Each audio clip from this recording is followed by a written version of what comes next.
Good morning, hunters and fishermen. Fishermen? Well, maybe not so much that. But this is another episode of Ron Spomer Outdoors Podcasts and Questions and Answers.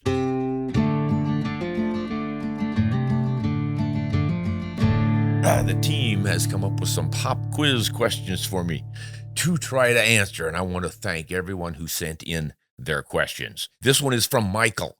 Michael asks, well, first of all, he states, Ron, I really enjoy your videos. Bingo, I already like Michael. The complaint I have lately is my local sporting goods store in Washington, the state, has finally gotten in some ammunition. Yay, let's hear it for Washington.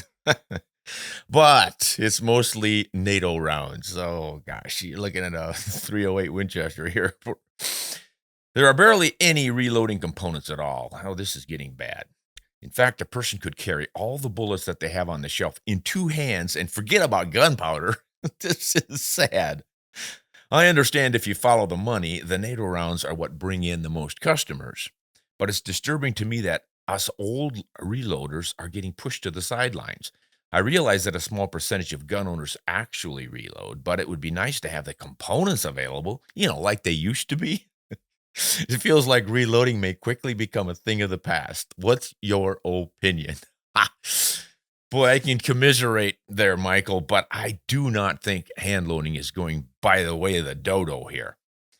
Think about this. If stuff keeps getting worse and ammo supplies become less and less available, hand loaders are essentially going back as far as you can to do it yourself. I mean, self-sufficiency, what it's all about. Obviously, someone has to make the basic materials that we can't find right now. But that can be done a lot easier than waiting around depending on a manufacturer to actually crank out the ammunition. So, for example, you can lead cast your own bullets. You can even put gilding metal or copper jackets around bullets, or make your own bullets out of all copper. I mean, if a manufacturer can make this stuff, a backyard machinist can make it too. I think the biggest problem would be primers. We are not real good at making that. But think back, way back to the black powder days and how self-sufficient our pioneers and our forefathers were. I mean, they knew the recipe for making black powder, and they would actually get the raw ingredients from nature and make that black powder. And then they would, of course, make their own barrels and even rifle them with primitive equipment. The human animal is endlessly innovative, and we can come up with what we need. And I think hand loaders are going to be able to continue making ammunition long into the future. It would be nice if some primer manufacturers really cranked out the primers for us. And of course, there's so much brass lying around that we should be able to keep enough brass for a long, long time. And you can modify different brass cartridges into other ones, like the 30-06 you can make into just about, 270s and 25-06s and 280s, and shorten them down to make a 308 and a 260 and even a 6.5 Creedmoor if you had to. So we are going to have it, but it won't be as convenient. But in the long run, I really don't think it's going to become that problematic. I think we're going to get our supply lines back up and running fairly soon. I think we do have to be a little bit concerned about overreaching governments that are trying to shut this stuff down. That just seems to be one of the current diseases going around. That there's always been governments that have tried to disarm their citizenry. And that's one of the great things about good old US of A, where we have a Bill of Rights, including the Second Amendment. And it's just basically the right to self-protection. In any form, whether it's a bladed instrument or a blunt instrument or a firearm. So we just have to stick it out and do our best to maintain our rights. And I think we're going to get our reloading gear back online. Sure hope so. All right. Here is a question from Brady. Brady asks, I've read that Melvin Forbes builds his rifles on a true centerline. Could you clarify what exactly that means? Well, true centerline, as I understand it in rifle making, simply means that the center of the bore, the barrel, is lined up perfectly with the center of the receiver, in which the bolt is lined up perfectly with the center, and the firing pin is lined up perfectly in center with the bolt. So everything is trying to be perfectly concentric with the circle, the barrel, and the bullet and everything, but also right down the middle of the bore. You don't want to be canted off to a tiny degree with any of that stuff. That gives you your maximum potential for finest accuracy. So I'm sure that's what Melvin's talking about. And what Melvin does is pretty much what all persnickety gun builders do. Rather than just slapdash manufacture using machinery, a rifle, good enough. And, you know, some of them still do that. They have always done that when you're mass producing things. Whereas the custom gun makers will take the time to really fine tune the tolerances and make sure everything is perfectly eccentric and right down the middle, straight line. So that's essentially what we're talking about there. So I hope that answered your question, Brady. I may not be exactly right with my answer. And once again, I always invite you folks out there to straighten me out if I'm not. But boy, true center line, that suggests to me that they're just trying to keep everything right down the middle of the bore. All right, this is from Eric. And Eric asks, I'm seeing a little more ammo hitting the shelves, but I noticed that Remington came out with a Core-lokt Tipped bullet. Is the Core-lokt bullet that Remington is known for with the polymer tip to help with the BC? I have a 30-06 that shoots 165 grain ammunition the best, keeping shots at reasonable distance under 350 yards. Would this ammunition be okay for elk? All right, so you've really got several questions wrapped up in this. Essentially, what is the Core-lokt bullet? The Core-lokt bullet is Remington's answer to the question of how do you keep the gilding metal jacket tied to the lead core. So you've got a lead core bullet, thin gilding metal jacket around the outside, and the two tend to separate on impact. So the jacket stays in one place and the lead goes in another, and the lead usually breaks up into more than one piece and sometimes into fine little particles, of which there can be dozens, if not hundreds. So they're trying to tie everything together. And the way they do it is with a canalure, that little jaggedy edged ring around the bullet. That is squeezing part of the jacket into the lead to help hold it together. It does a minimal job of that because of the high energies. You can imagine when that bullet lands, all that energy in the bullet, 2,000 to 3,000 foot-pounds of energy, things are going to break apart, especially if you hit bone. So what Remington does with the Core-lokt Ultra bullet, you might want to watch for that name on your ammunition, is I do believe, if I'm not mistaken, they bond the two, almost like welding the gilding metal jacket to the lead. And they use heat to do that, obviously, and then they do not break apart. They might smear, the big pieces might break, but the jacket should stick with the lead core. And of course, all of that is designed to maintain mass in that bullet so that its momentum can continue driving deep. That's what you want on a bigger animal like an elk, good momentum. Now, there's another way to get it with 30-06 or any other cartridge, really. That is to use a heavier bullet, because the heavier bullet in any given caliber will be longer. And the longer bullet means that more of its mass is behind the mushroomed nose to continue driving it. There's your maintaining your momentum. And I think that's what you are looking for. So the base question of is a 165 grain bullet enough to take elk in a 30-06? Definitely, if it's the right kind of bullet. In other words, what we're talking about is the bullet going to stay in one piece and maintain its momentum.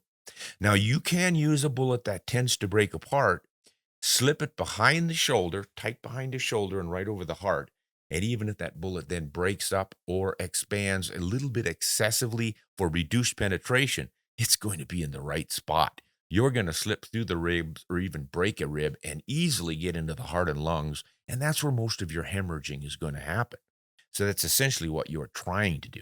The problem comes in if you don't quite make that shot and you smack right on the massive muscles and shoulder bones, then that bullet might have a little bit of trouble and it might break up.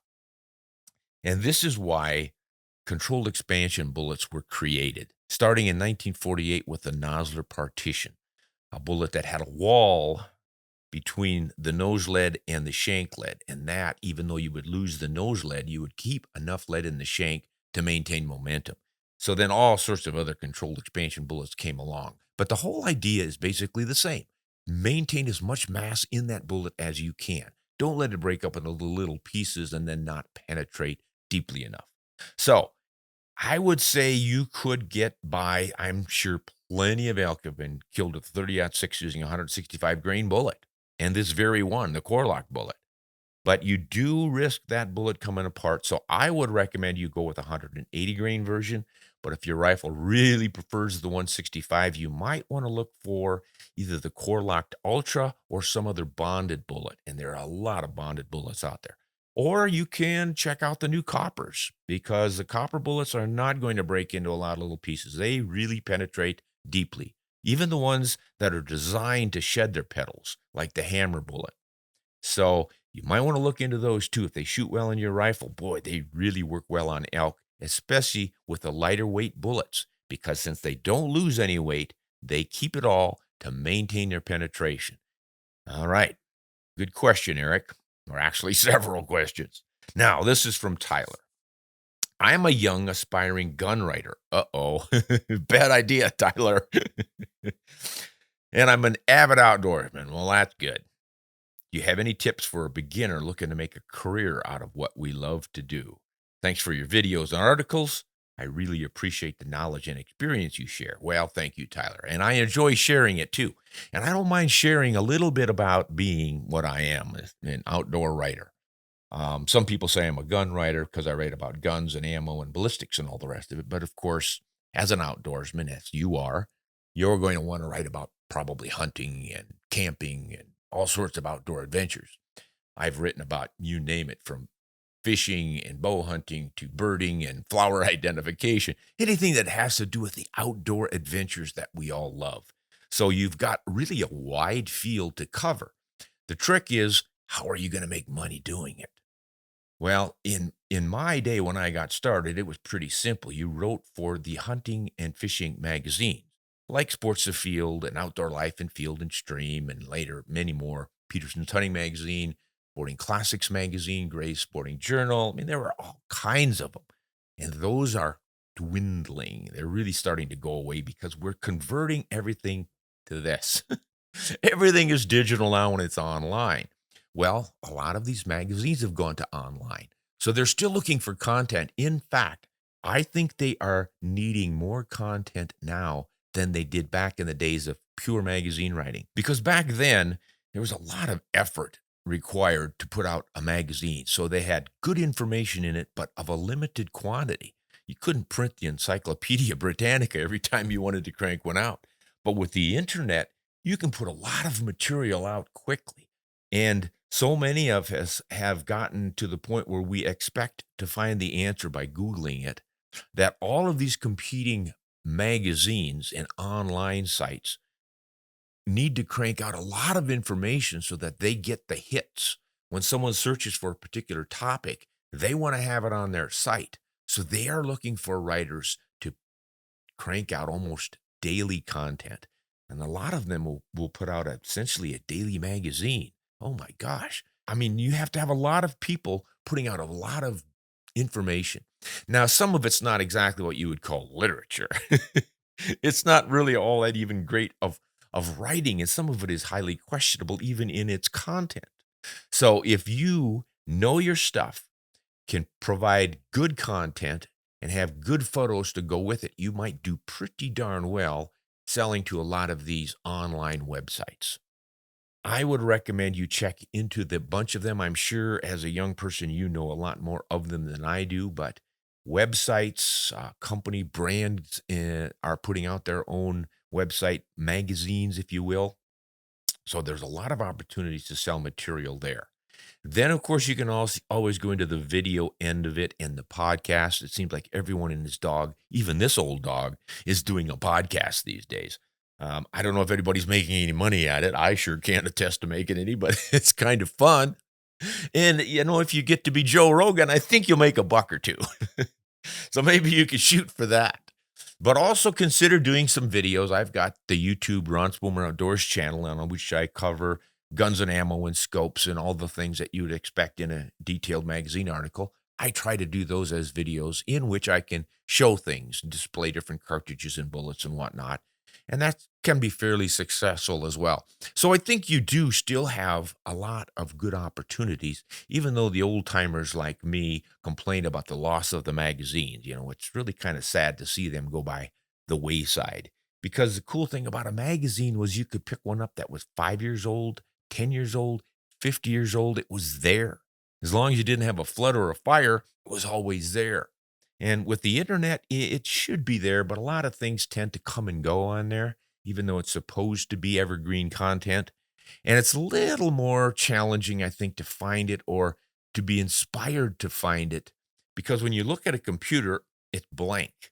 When you look at the cover of a magazine, you go, ooh, look at the size of the elk on that thing. And you open it up. And you can also leave it in the outhouse at hunting camp. You don't leave too many laptops in the outhouse at a hunting camp for a quick read. Anyway, I'm getting off topic here. Tyler, I think the answer is you probably could make it. If you can write well and you really know your stuff, and you're also a good videographer and or photographer, there's plenty of opportunities out there. There's always a way. So good luck to you. I hope your career takes off. And if you want any more information, write me again. I'll be happy to visit with you about it and help you out. Okay, this is Steve. And Steve asks, what experience do you have with Eastern whitetail hunting? Any cartridge recommendations? Ranges are much shorter than in Western hunting. Yeah, and I think that's your main point.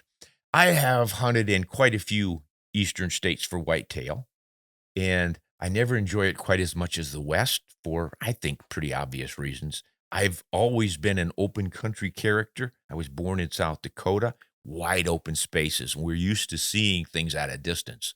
And then the challenge, of course, is getting close.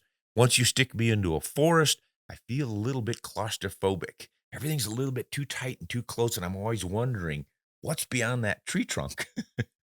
So I don't get real excited about hunting in heavy cover. But over the years, I have forced myself to learn how to do it.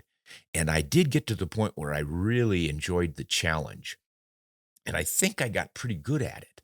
And what I did was rather than sitting in trees, and I've done plenty of that, but I like to hunt on the ground and move. It keeps me more occupied, my brain as well as my eyes and ears. And I like the challenge of sneaking up on things. So what I started doing hunting into thick brush was glassing and spotting my deer before they spotted me, which a lot of people think is kind of crazy. But if you use a binocular in the woods, it really works. You can see 100 yards, 200 yards, a lot further than you would think you could just using your naked eyes. So I did that, spotted my deer, eased into position, and took my shots. But none of that really matters on what you're talking about, which is probably which cartridge and bullet should you use. Yes, I think you are correct in assuming that you're probably not going to get a lot of shots past 100 yards in heavy forests or woodlots in the east. But I think you do need to consider what happens when you get to an opening. Could be a farm field, could be right of way, power line. Hear a lot of guys looking down those. And it could even be ridge to ridge. Like in Pennsylvania, you got all these different ridges and valleys and things. Quite often you'll come to an old burn or a logged area where you got a pretty long view and you might see a deer quite a ways out there. My answer has always been to choose a cartridge that will work in both situations. 30-30 is relatively short range, extremely popular for woods hunting because it's about a 150-yard cartridge. Good shooter can stretch that out to 200. But most guys are going to say, I've never even had a shot at a deer more than 100 yards away, so 30-30 is all I need. But what happens when you're walking in the woods with that 30-30 and you come onto one of those openings and there's your deer at 300 yards? You don't have a chance. But if you were shooting a 308 Winchester or a 7mm 08 or a 30-06 or any of our bottleneck cartridges that can easily reach to 300 yards, and you practiced and knew how to shoot well to that distance, you've got the ability to take that shot. So if there are any farm fields out there that might be pretty wide and the deer are going to be on the other side of them or way out in the middle and that sort of thing, you might want to consider getting a cartridge that'll shoot a bullet that will get to 300 yards with minimal drop. And what I mean by that is you should be able to zero that rifle to hit no higher than 3 inches at any distance, and that'll usually happen at somewhere between 150 to 180 yards. And then that bullet should stay inside of 6 inches or so out to about 300 yards. It'll drop, in other words, a total of 4 to 6 inches at 300 yards. That pretty much says on a deer's chest, you can hold dead center and either hit a little bit high, right in the middle, or a little bit low. Catch the lungs every time and or the heart. Makes it pretty easy, and you don't need a rangefinder. It's called a maximum point blank range, and if you want to really learn about it, check out ronspomeroutdoors.com, my website, and I've got a few articles or blogs in there that explain how to set up any cartridge for your maximum reach, your maximum point blank range. So that's what I would recommend. Use a good Spire Point bullet that's got fairly high BC so you can shoot long and flat and reach out there. And even if you never take a shot more than 100 yards away, you're still got yourself a great deer rifle if it's a 30-06 or something roughly equivalent. That'd be my recommendation. How about lone crap shooters question? And we're not playing with dice here. Well, maybe we are. Let's roll the dice and see what he's got. What grain do you like best for the 270 Winchester? Oats. No. Wheat. Barley? Oh, God. I'm sorry, guys. I just can't help it. What grain, meaning weight, bullet do I like best for the 270 Winchester? You know, I kind of settled on 140 grain many years ago. That one is not all that common because most people think 130 grain, 270 Winchester. 150 grain if you're going after elk. Neither one of those are bad choices. Those are excellent. But if you're going, which one should I pick? Well, the 140 fits right between the two, and it kind of gives you the best of both worlds. So you're going to push it a little faster than you could a 150. You've got a little more energy in it because of the additional mass than you would have in the 130. It's going to shoot a little bit flatter than the 150, carry more energy than the 130, deflect in the wind a little less, and potentially even both of them. If you get a boat tail, fairly long nose, well-proportioned bullet with a high BC number, man, you can really max it out with that 140. So if you don't find many 140s, and they're not all that commonly loaded compared to the 130s and the 150s, I would go with the 130 for the lighter animals, deer, pronghorn, probably sheep, if you get so lucky as to get a sheep tag. But if you do want to hunt elk, with the right bullet in the 130, you can do just fine. Some of the copper bullets like the Barnes X's and the Hammers and the Cutting Edge and all these, they do great in 130 grains. You really don't need to go heavier than that. But in a traditional bullet with a lead core, I would go with the 150 and get something bonded and or partitioned, A-frames, anything like that. You just want to think about having more mass, more energy in that bullet for the deeper penetration on the bigger animals. So I would go 150 for elk, moose, the bears, but boy, with the right copper bullet that's going to retain all of its weight, you could probably do just as well with the 130, and you shoot it a little faster. That always makes up for a little bit of weight loss. Really, though, with the 270, you can't go wrong. As long as you've got a good bullet that doesn't break apart, you'll do just fine. All right, good question there, Mr. Crap Shooter. Here is Garrett or Jarrett. I'm not quite sure how you pronounce it. Gerrit. And Garrett's question is, how do the cartridges used on North American game translate to African game? Pretty much the same way. I see a ton of information about the best cartridges for elk and moose and other common American species, but what about the antelope in South Africa? I'd love to hear your cartridge recommendations for South African game. All right, so we're talking about a group we usually call plains game, and that means pretty much anything but hippo and buffalo and rhino and elephant and lion and such. So you're going to be hunting all of the antelopes. Now, Africa, Southern Africa, does not have native deer. A deer is a northern hemisphere animal pretty much. You get some in South America, but really the northern fringe of Africa had a couple of deer, but they were introduced to Southern Africa. So there are a few deer there, but mostly you're talking about antelope, and they all have horns. So kudu, gemsbuck or oryx, nyala, bushbuck, dik-dik, dikers, impala, springbuck, all of those crazy horned animals with the twists and the spirals and such. Man, those are the plains game species hunted in Africa. The problem with picking a cartridge is they vary in weight from 10-pound dick to 2,000-pound eland. Holy mackerel. That makes the difference between, let's say, a Coues deer and a moose fairly minimal. So that brings up that question. What do you use for a cartridge? Well, I hear from a lot of Africans, and I've hunted there many times, and they will say, you Americans get all worked up about a 458 this or a 500 that, and all we use is 30-06 or a 303 British, pretty much the common deer and elk cartridges we would use over here. Work just fine over there. In fact, you might not believe this, but in the last few years that I've gone over, a lot of the locals are shooting a 6.5 Creedmoor at this stuff. And one PH I hunted with told me that he got his 8-year-old son out for his first oryx. He took him with a 223.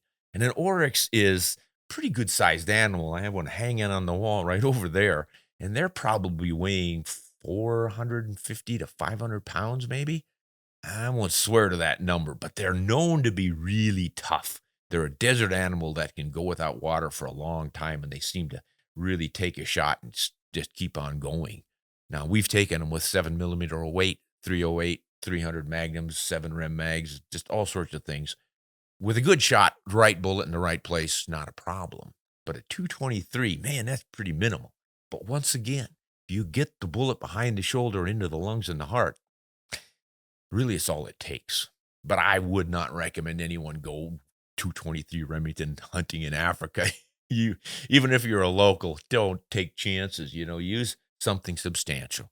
So really, it's not so much the cartridge that you're using as it is the bullet and where you place it.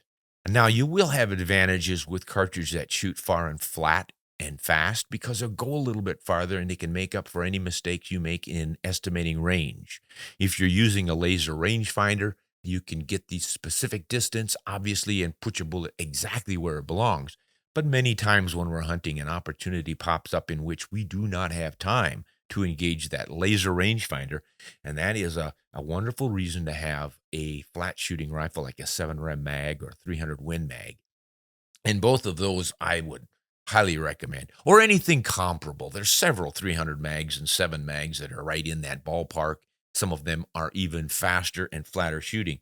But anytime you've got that speed and flatness, and then you match it up with a high BC bullet, it just minimizes any chances for screwing things up.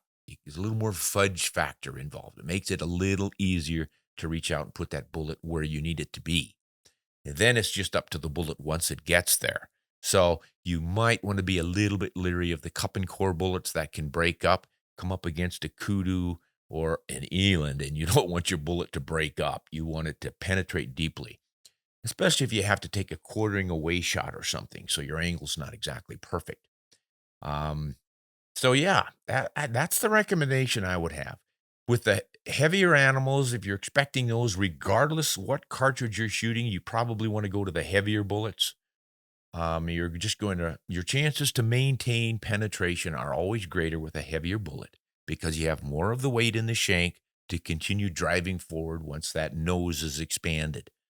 Then there's a little more energy in the heavier bullets pushed to maximum velocity as well. So I think if you start off thinking 30-06 and then maybe a little more or a little less, you're right in the ballpark. A lot of guys will go with a 270 in the right bullet. And as I mentioned, now they're even using the 6.5. And the 303 British has been in a lot of countries over there like South Africa and pretty successfully used for decades and decades.